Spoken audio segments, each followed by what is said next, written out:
Welcome to Indian authentic recipe. நான் உங்கள் கௌரி சங்கரி. இன்றைக்கி நாம் திருவையாறு ஸ்பெஷல் அசோகா அல்வா எப்படி செய்கிறதுன்னு பார்க்க போகிறோம். திருச்சி, தஞ்சாவூர் இந்த பக்கத்தில் நடக்கிற எல்லா கல்யாணங்கள்லேயும் இந்த ஸ்வீட் கண்டிப்பாக இருக்கும். இந்தியன் ஆத்தென்டிக் ரெசிபிஸோட சப்ஸ்கிரைபர் ஒருவர் கேட்டதுனால இந்த அசோகா அல்வாவை நான் வீடியோவாக போட்டிருக்கேன். இந்த ஸ்வீட்டை அங்கே அவங்க எப்படி செய்வாங்கன்றதை சொல்கிறேன் பாருங்கள். அதற்கு முன் இதுவரை நமது சேனலில் சப்ஸ்கிரைப் பண்ணாதவங்க சப்ஸ்கிரைப் பண்ணிவிடுங்க. வீடியோ கீழே தெரியுற பெல் பட்டனை மறக்காமல் கிளிக் பண்ணிவிடுங்க. இந்த ஸ்வீட் செய்கிறதுக்கு முதல்ல அளவு முக்கியம். ஏதாவது ஒரு கப்பை அளவாக எடுத்துக்கோங்க. இது ஆளாக்கு, இதை நான் அளவாக எடுத்திருக்கேன். இந்த ஆளாக்கு 200 கிராம் அளவு கொண்டது. 200 கிராம் அளவில் பாசிப்பருப்பு எடுத்திருக்கேன். பருப்பை கழுவிட்டு 1 டம்ளர் அளவில் தண்ணீரை ஊற்றி ஊற வச்சுக்கணும்.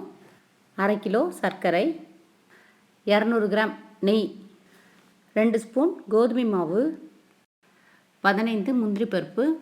இதுதான் ஜாதிக்காய். இது ஜாதிக்காய் பவுடர்னு கடைகளில் கிடைக்கும். முழுசாக இருக்கிறதுனால நான் இடித்து நுணுக்கி பவுடராக எடுத்துருக்கேன். 1/2 ஸ்பூன் அளவு ஜாதிக்காய் பவுடர், 1 ஸ்பூன் ஏலக்காய் பவுடர் எடுத்துக்கணும். ஃபுட் கலர் 1/4 ஸ்பூன் அளவு சேர்த்துக்கணும். பாசிப்பருப்பை குக்கரில் போட்டு 1 கப் அளவு தண்ணீரும் 1 கப் பாலும் சேர்த்து வேக வைக்கணும். இதோட 1 ஸ்பூன் அளவு நெய் சேர்த்துக்கணும். நெய் சேர்த்த பிறகு குக்கரை மூடி 5 விசில் வரும் வரை நல்லா குழைய வேக வச்சு எடுத்துக்கணும். பருப்பு நல்லா குழைய வந்திருக்கு. அதனால் கரண்டியால் இது போல் மசிச்சு விட்டுக்கிறேன். பருப்பு சரியாக வேகலைன்னா நீங்கள் மிக்சியில் சேர்த்து லைட்டாக கிரைண்ட் பண்ணி எடுத்துக்கோங்க. அடி கனமான பேன் அல்லது நான்ஸ்டிக் பேன் எடுத்துக்கோங்க. அதில் எடுத்து வச்சுருக்க நெய்யில் பாதி அளவு சேர்த்து முந்திரி பருப்பை வறுத்து எடுத்துக்கலாம். முந்திரி பருப்பு வறுத்தது போக மீதம் இருக்கிற நெய்யில் கோதுமை மாவை சேர்த்துடணும். ஸ்டவ்வை லோ ஃப்ளேமில் மாற்றிடணும். மாற்றிட்டு 1 நிமிஷம் அப்படியே லைட்டாக வறுத்து விடணும். கோதுமை மாவு வறுபட்ட உடனேயே மசிச்சு எடுத்து வச்சுருக்கிற பாசிப்பருப்பை இதோட சேர்த்துடணும். பருப்பு நல்லா கெட்டியான பதம் வர வரைக்கும் கைவிடாமல் கிளறிக்கிட்டே இருக்கணும். 10 நிமிஷம் கழிந்த பிறகு தான் பருப்பு நல்லா கெட்டியாக மாற ஆரம்பிச்சுது. அதன் பிறகு தான் சர்க்கரையை சேர்க்குறேன். சர்க்கரை சேர்த்த பிறகு திரும்பவும் இளக ஆரம்பிக்கும். கைவிடாமல் கிளறிக்கிட்டே இருக்கணும். அல்வா செய்கிறதுக்கு ரொம்பவும் பொறுமை தேவை. 15 நிமிஷத்துக்கு பிறகு இதுபோல் நல்லா கெட்டி பதம் வர ஆரம்பிச்சுது. இப்போ எடுத்து வச்சுருக்க நெய்யை இடையிடையே சேர்த்து திரும்பவும் நல்லா கிளறிக்கிட்டே இருக்கணும். எப்போவும் ஸ்வீட்ஸை கடையில் மட்டுமே வாங்கி சாப்பிடாம ஒரு முறை வீட்லேயும் ட்ரை பண்ணி பாருங்கள். கலருக்காக ஃபுட் கலர் கொஞ்சம் சேர்த்துக்கலாம். திருவையாறுனா தியாகராஜர் ஆராதனை கோவில், இது மட்டும் ஃபேமஸ் கிடையாது. அங்கே இந்த அல்வாவும் ரொம்பவும் ஃபேமஸ். போனீங்கன்னா சாப்பிட்டு பாருங்கள். அப்படி இல்லைனா நான் இந்த வீடியோவில் சொல்லியிருக்க மாதிரி செய்து சாப்பிட்டு பாருங்கள். டேஸ்ட் வேறு லெவலில் இருக்கும். சுகர் சேர்த்து 20 நிமிஷமாக கிளறிக்கிட்டே இருந்தேன். இப்போ தான் கெட்டியாக இருக்குது. இப்போ ஜாதிக்காய் பவுடர், ஏலக்காய் பவுடர், முந்திரி பருப்பை சேர்த்துடலாம்.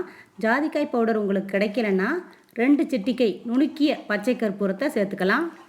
இப்படி கிளறும்போது இடையிடையே நெய் சேர்த்துக்குங்க. அதிகளவு நெய் சேர்த்திங்கன்னா அல்வா நல்லா வரும். ஓரங்களில் ஒட்டாமல் எப்படி வருது பாருங்கள். திருநெல்வேலி இருட்டுக்கடை அல்வாவுக்கு ஈக்குவலாக திருவையாறு அசோகா அல்வான்னு சொல்லலாம். அவ்வளோ டேஸ்ட்டாக இருக்கும். இதுபோல் ஓரங்களில் ஒட்டாமல் சுழண்டு வந்துச்சுன்னா சரியான பதம், இறக்கிடலாம். செய்து சாப்பிட்டு பாருங்கள். டேஸ்ட்டில் அப்படியே பாதாம் அல்வா மாதிரியே இருக்கும். நான் சொல்கிற டிப்ஸை கவனிச்சிங்கன்னா பிகினர்ஸ் கூட ஈஸியாக வீட்டிலையே இந்த அசோகா அல்வாவை செய்து சாப்பிட முடியும். எப்பவும் அல்வா செய்கிறதுனா அடிகனமான பேன் அல்லது நான்ஸ்டிக் பேனை யூஸ் பண்ணுங்கள். பாசிப்பருப்பை பால் சேர்த்து நல்லா குழைய வேக வச்சுக்கணும். பருப்பு நல்லா கெட்டியான பதம் வந்த பிறகு தான் சுகர் சேர்க்கணும். சுகர் போட்ட பிறகு நல்லா கிளறணும். அதிகமாக நெய் சேர்த்திங்கன்னா நல்லா வரும். 1 பங்கு பாசிப்பருப்புனா 1 பங்கு நெய், 3 பங்கு சர்க்கரை அப்படின்ற அளவில் சேர்த்துக்கணும். கைவிடாமல் நிதானமாக கிளறி எடுத்தாலே போதும். சுவையான ஆரோக்கியமான பாசிப்பருப்பில் செய்த அசோகா அல்வா நமக்கு கிடச்சிரும்.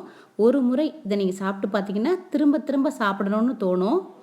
ஏன்னா டேஸ்ட் அப்படி இருக்கும். ட்ரை பண்ணி பாருங்கள். நன்றி.